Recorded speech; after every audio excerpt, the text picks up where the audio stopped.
U okviru petog kola Prve lige Srbije fudbaleri Kolubare savladali su ekipu Jagodine nakon borbene utakmice rezultatom 1:0. Iako se utakmica igrala bez podrške sa tribina, zeleno-crni su dali sve od sebe da zadrže bodove u Lazarevcu i u 90. minutu golom Strahinje Uroševića uspjeli su da povedu i zadrže rezultat još 3 minuta do kraja utakmice, koliko je i trajao sudijski produžetak. Nakon utakmice održane konferencije za novinare na kojoj se obratio šef stručnog štaba domaće Kolubare Dejan Nikolić, ističući borbenost svoje ekipe. Za nas jedna izuzetno teška utakmica i u samoj najavi i u pripremi ove utakmice znali smo da nas očekuje izuzetno teška utakmica i sigurno u ovom ciklusu od ovih 5 utakmica najteži protivnik.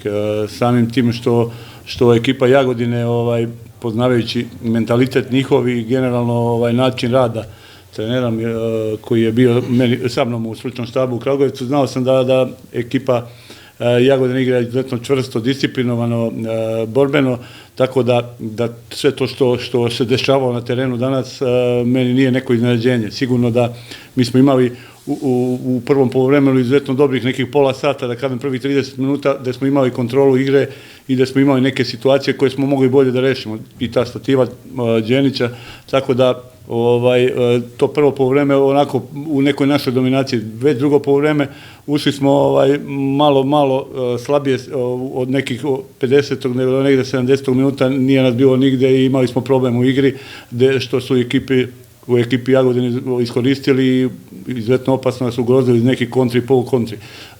Videli ste sami, brze igrači imaju u špicu napada, tako da su nam pravili realno probleme neke u tim kontrama. Sigurno mogli smo da rešimo utakmicu, odnosno da uđemo u neku mirnu završnicu sa 11-tercem koji nismo iskoristili i već je to ulazilo u neku završnicu gde sam se pribojavao da opet ne budemo kažnjeni za taj promašen 11-terac. Međutim, opet s nekim izmenama i s nekim dešavanja na terenu, da kažem, na neki način Bog nas je pogledao i zadnjem, da kažem, u nadoknadi vremena dali smo gol i opet mislim da u neku ruku mislim zasluženo. Sigurno ne želim ovim da podcenjujem bilo kakav učinak ekipe Jagodine, ali mi smo opet domaćini, imali smo neku dominaciju, imali smo neke šanse koje nismo iskoristili i mislim da na kraju ovaj rezultat realan i nama izuzetno bitan da bi nastavili neki niz dobrih rezultata i ostali samo vrhu tabela. Još jednom mojoj ekipi, odnosno mojim momcima čestitam na velikoj borbenosti i velikoj pobedi. Ekipi Jagodine želim sve najbolje u narednim susretima i da pokažu isto ovo što su pokazali večeras u Lazarevcu u narednim utakmicama. Kolubara u narednom 6. kolu Prve lige Srbije gostuje ekipi Železničara u Pančevu. Lazarevački fudbaleri zauzimaju 3. mesto na tabeli 18 klubova sa 12 bodova.